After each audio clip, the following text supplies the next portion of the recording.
Assalamualaikum warahmatullahi wabarakatuh. Waalaikumsalam warahmatullahi wabarakatuh. Pada kesempatan ini saya ditemani oleh Bu Fani, guru kelas 4 ya. Assalamualaikum Bu Fani. Waalaikumsalam. Gimana kabarnya hari ini? Alhamdulillah baik. Hari ini kita akan adakan percakapan pra-observasi ya Bu ya. Sebelum nantinya saya amati jalannya proses pembelajaran yang akan Ibu lakukan di kelas atau sebelum saya melakukan supervisi kelas.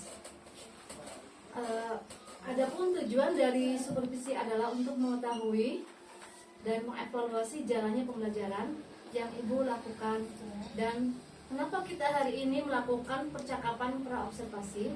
Mungkin sebagai awal persiapan Ibu untuk melakukan pembelajaran agar lebih siap dan percaya diri sehingga memberikan pembelajaran yang terbaik bagi siswa, begitu ya Bu ya? Iya.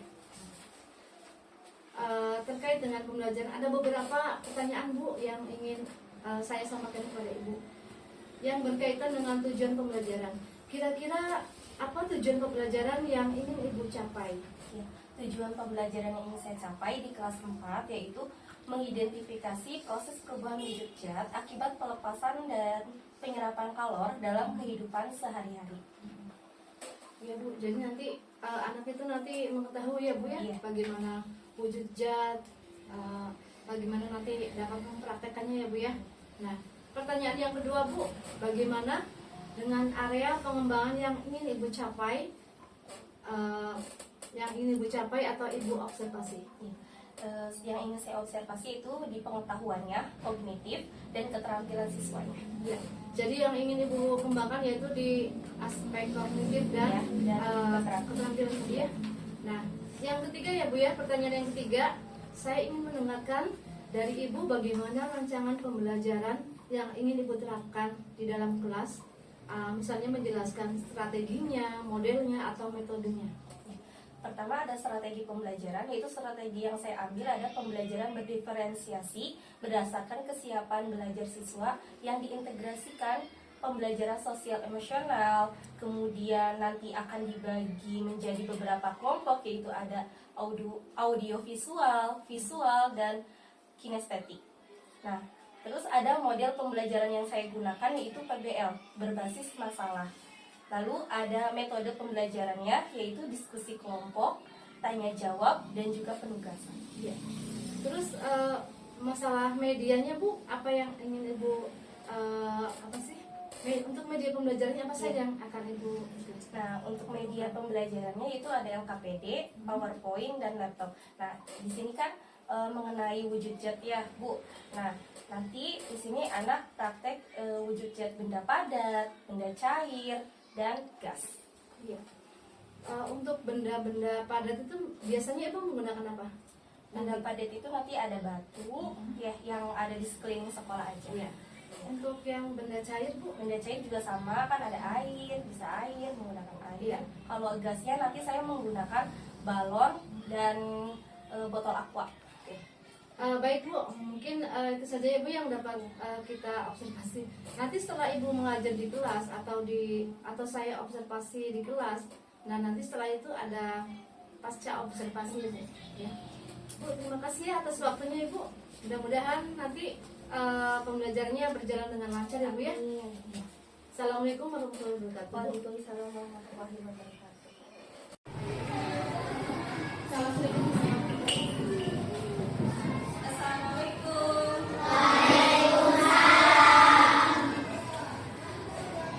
Selamat pagi anak-anak. Sebelum belajar, alangkah baiknya kita berdoa terlebih dahulu ya. Ayo Vero, siapkan. Sebelum belajar, marilah kita berdoa. Doa dimulai. Bismillah.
yang di sini hatinya lagi senang?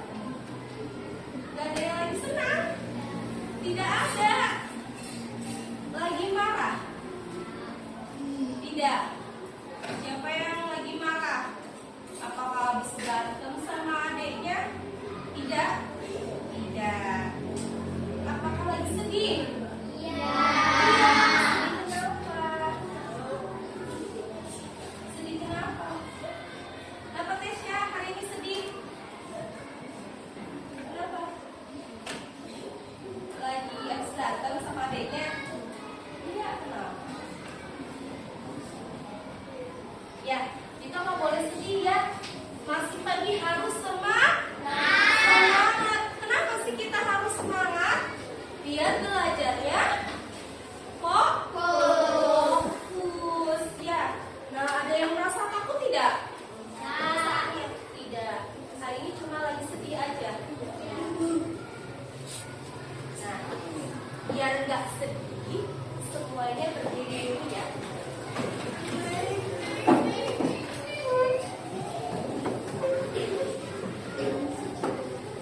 Kita menyanyikan lagu Indonesia Raya. Ya. Hafal tidak? Hafal. Kita sini ya, sama-sama semuanya berdiri ya. Tidak ada yang duduk.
Ya, udah boleh duduk kembali.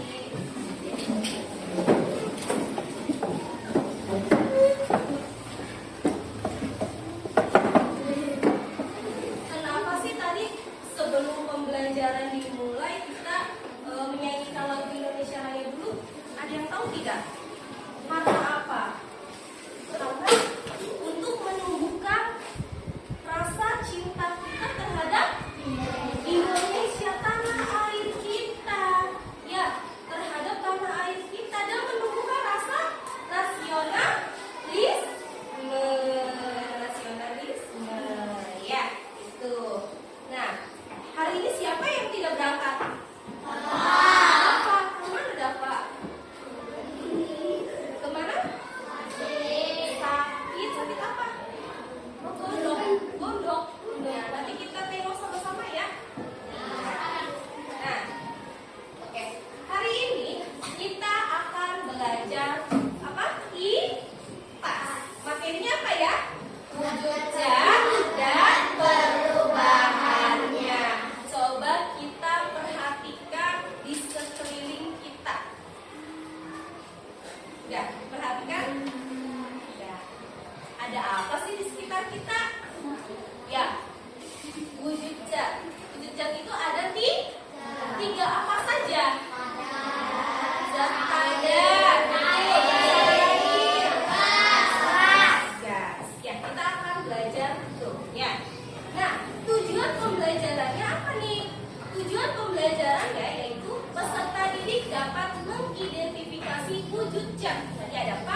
sebagainya. Nah, kalau cair apa ya? Air. Terus apa lagi? Minyak, oli. Terus yang ada di kendaraan? Bensin, betul ya. Nah, kalau gas apa ya contohnya? Angin, betul. Apa lagi? Oksigen. Iya, yang kita hirup ya, oksigen. Nah, apa saja ya sifat-sifat wujud benda? Nah, sekarang kita nyanyi dulu. Sama-sama ya, bisa?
Assalamualaikum.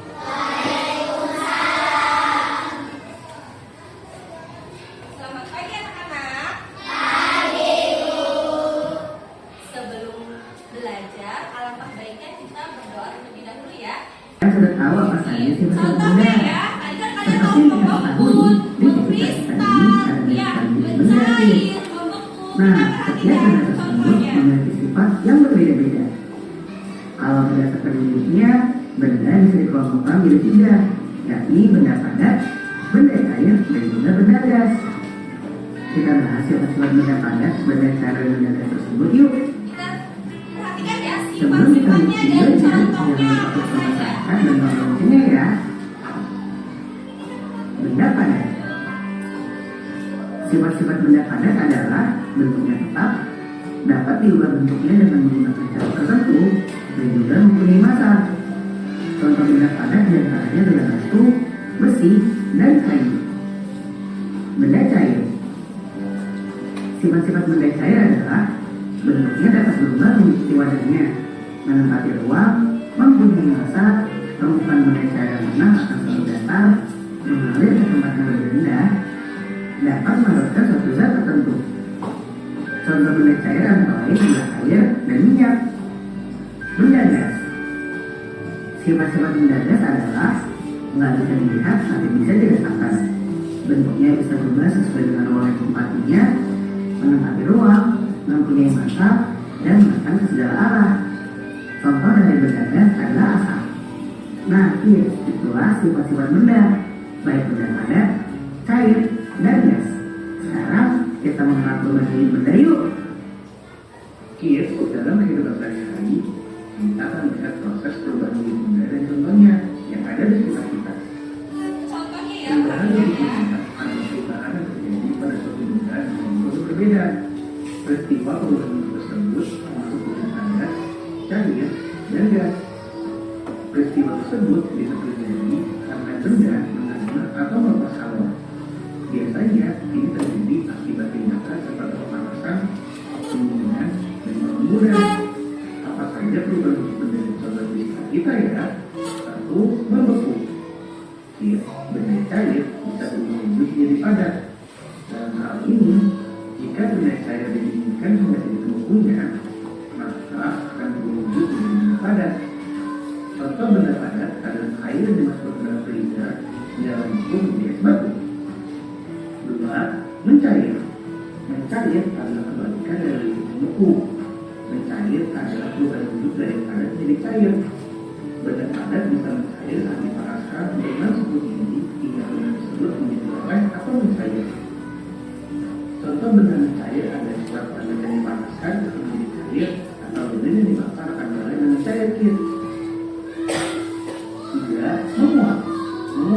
adalah peristiwa perubahan dari cair menjadi gas. Pada proses ini, bagaimana zat memasak menjadi panas? Contoh proses menguap adalah proses penguapan kadar air yang dimasak. Dan itu, bensin yang dibiarkan berada pada tempat terbuka lama-lama akan habis sebelum diseduh. 4. Mengembun. Mengembun ini adalah peristiwa perubahan wujud dari gas menjadi cair. Pada proses ini, gas memerlukan energi panas. Contoh pada proses ini, saat es batu disimpan dalam suhu 12, maka bagian luar jadi basah. 5. Menyublim. Menyublim ini proses perubahan wujud dari zat panas menjadi gas. Proses ini zat memerlukan energi. Contoh penyubliman bisa dilihat pada kapur halus yang disimpan pada lemari. Kapur lama-lama akan habis daripada berubah menjadi tepung. 6. Mengkristal. Mengkristal ini suatu proses perubahan gas menjadi padat dan peristiwa ini zat memerlukan energi panas. Contoh dari proses ini bisa dilihat dari perubahan uap menjadi salju. Nah, teman-teman jadi semakin tahu kan tentang perubahan wujud benda. Sampai di sini dulu videonya. Jangan lupa like. Sudah paham? Contohnya apa tadi? Kalau mengkristal itu contohnya apa tadi? Mengkristal? Ayo. Salju. Kalau mengembun itu apa contohnya?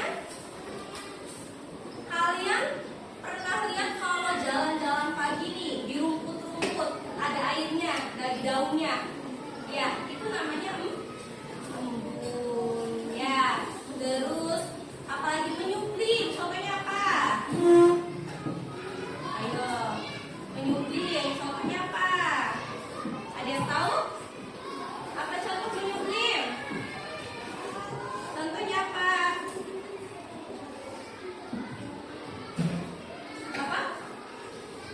Contohnya apa? Kalau menguap contohnya apa? Air mendidih, betul sekali. Ya, air mendidih. Nah, sekarang sebelum ibu bagikan LKPD, ya tahu LKPD? Lembar kerja ya. Nanti kalian berkelompok. Ya, berkelompok. Nah, tadi kan waktu awal pembelajaran kalian bilangnya merasa sedih tuh. Ya, yang pada saat mengerjakan kelompok kalian itu tenang. Ya, kita menenangkan diri. Dengarkan arahan dari video ini ya. Biar relax dulu kalian ya.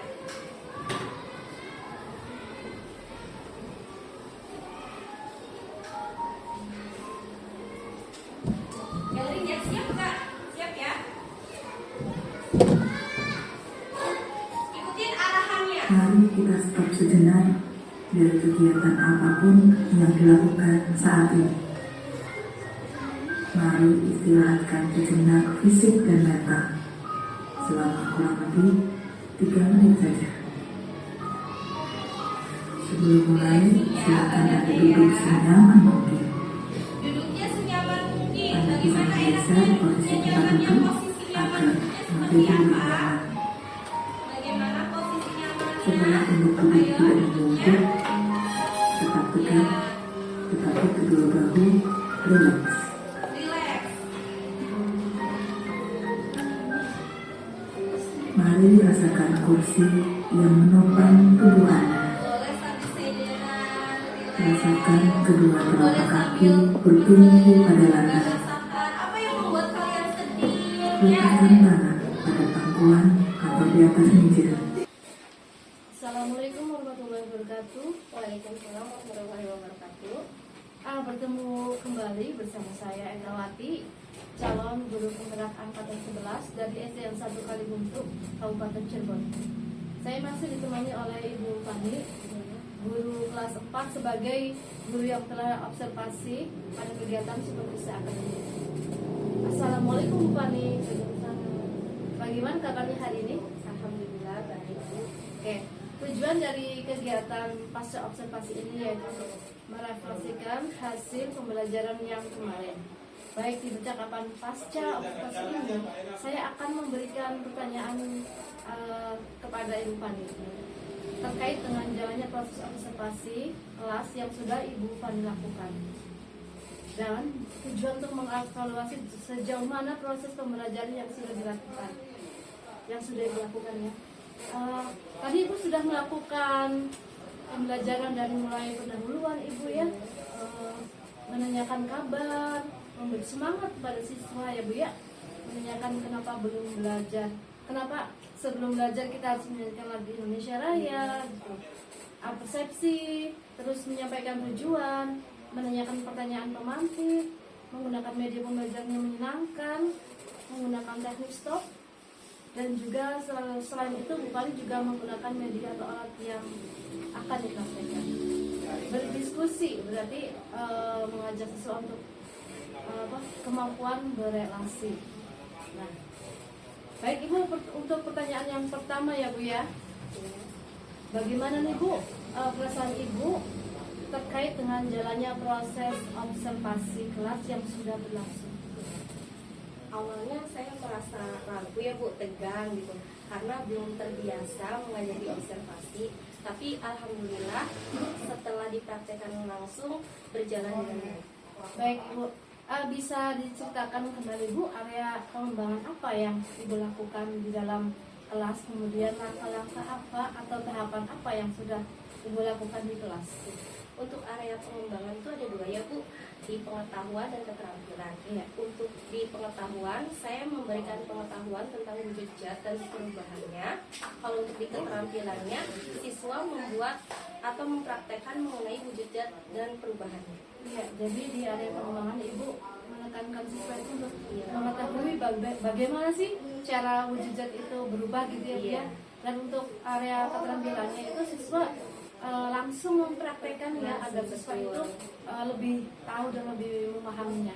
Baik, untuk pertanyaan berikutnya Ibu, menurut Ibu sejauh mana area pengembangan yang sudah Ibu sampaikan tadi, apakah sudah berhasil di dalam kelas atau belum maksimal? Kalau menurut saya sudah dilakukan dengan baik ya Bu, dan sudah sesuai dengan tujuan pembelajaran, namun masih ada kendala. Nah, menurut Ibu kendala apa saja sih yang dihadapi pada saat pembelajaran di kelas? Ya, kendala yang dialami di kelas itu masih ada siswa yang belum aktif. Ya, jadi masih ada yang pasif. Iya. Kira-kira mengapa ya hal itu bisa terjadi? Mengapa mereka itu terkesan tidak aktif atau cenderung diam? Karena dia itu kurang percaya diri sama kurang fokus. Nah, untuk rencana berikutnya atau kedepannya, apa nih yang akan Ibu lakukan untuk agar proses pembelajaran itu berjalan lebih baik lagi, Bu? Saya akan lebih memvariasikan lagi materinya dengan media pembelajarannya. Ya, mudah-mudahan apa yang akan Ibu Fani lakukan dapat terrealisasi dan memberikan proses pembelajaran yang lebih baik lagi dari yang kemarin, Bu ya. Saya tunggu nih Bu cerita berikutnya Bu ya. Nah, kira-kira kapan nih Ibu Fani akan melakukan perubahan dengan rencana yang Ibu sampaikan tadi? Insya Allah minggu depan akan saya melakukan perubahan. Baik Ibu, terima kasih atas jawaban-jawabannya. Mudah-mudahan apa yang Ibu rencanakan dapat secepatnya direalisasikan. Terima kasih atas kesempatannya pada hari ini. Jadi kegiatan pasca observasi telah dilakukan. Terima kasih, semoga pengalaman dari Ibu Fani bisa bermanfaat bagi kita semua.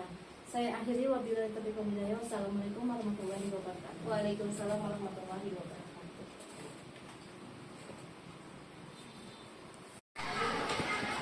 Assalamualaikum. Waalaikumsalam. Bagaimana kabarnya Bu Eka hari ini? Alhamdulillah baik. Bu Fani gimana kabarnya? Saya hari ini agak kurang baik Bu. Belum ada apa ya? Pantesan hari ini kelihatan murung ya, tidak ceria seperti biasanya. Nah itu dia Bu, saya mau curhat sama Ibu, apakah Ibu ada waktu sedang? Kebetulan hari ini saya sudah selesai mengajar ya Bu ya.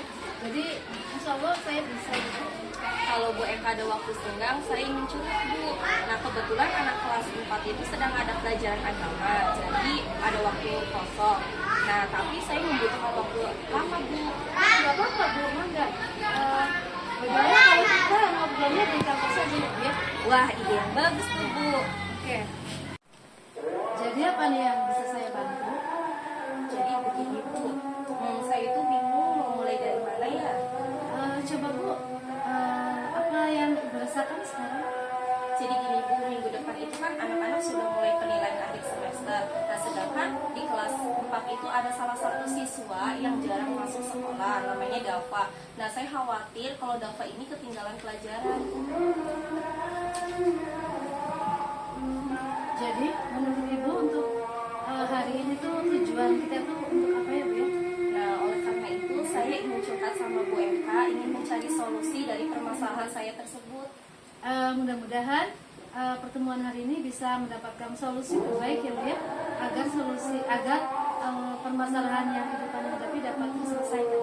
Ya Bu, terus terang ya Bu, saya ini kepikiran terus dengan Dava karena jarang masuk sekolah. Seperti itu ya. Kira-kira apa sih yang membuat anak tersebut itu tidak masuk sekolah Bu? Jadi begini Bu, kedua orang tuanya Dava itu kan bekerja semua. Nah, Dava ini memiliki adik yang masih kecil dan harus dijaga. Nah, Dava ini disuruh oleh orang tuanya untuk menjaga adiknya. Sedangkan Dava ini kan harus sekolah, jadi dia itu tidak bisa berangkat ke sekolah. Lalu bagaimana ya rencana yang akan Ibu lakukan? Saya sudah pernah melakukan home visit ke rumahnya Bu. Nah, memang benar di rumahnya itu tidak ada siapa-siapa dan memang harus Dava yang menjaga adiknya. Kalau seperti itu, bagaimana Ibu untuk mencari solusinya? Saya akan membicarakan hal ini kepada orang tuanya. Kalau bisa Dava ini berangkat terus setiap hari walaupun membawa adiknya ke sekolah. Apa bisa Bu membawa adik? Apa tidak mengganggu teman-temannya? Bisa Bu, justru nanti teman-temannya akan membantu Dava untuk menjaga adiknya. Itu bagus Bu. Kira-kira apa saja yang akan Ibu libatkan dalam mencari solusi permasalahan Ibu? Ya Bu, insya Allah saya akan melibatkan siswa kelas 4 dan bekerja sama dengan orang tuanya. Itu bagus Bu. Selanjutnya kapan nih Ibu kami akan melaksanakan rencana tersebut? Insya Allah saya minggu depan akan melaksanakan tersebut. Saya akan menemui orang tuanya Dava dan membicarakan dengan orang tuanya dan memberikan pelajaran secara daring agar Dava tidak ketinggalan pelajaran. Oh, seperti itu ya Bu ya. Bagus sekali ya Bu ya. Memang harus seperti itu ya. Sepertinya bukannya sudah dapat ya solusi dari masalahnya Ibu sekarang. Ya Bu, terima kasih sudah mau mendengarkan curhatan saya. Sekarang saya mengetahui apa yang harus saya lakukan untuk mengatasi permasalahan saya ini. Ya, Ibu hebat ya. Bu Fani pasti bisa. Semangat ya Bu ya. Semangat Bu. Ya. Terima kasih, alhamdulillah sekarang saya sudah agak lega. Terima kasih Bu Eka. Sama-sama Bu. Assalamualaikum. Waalaikumsalam.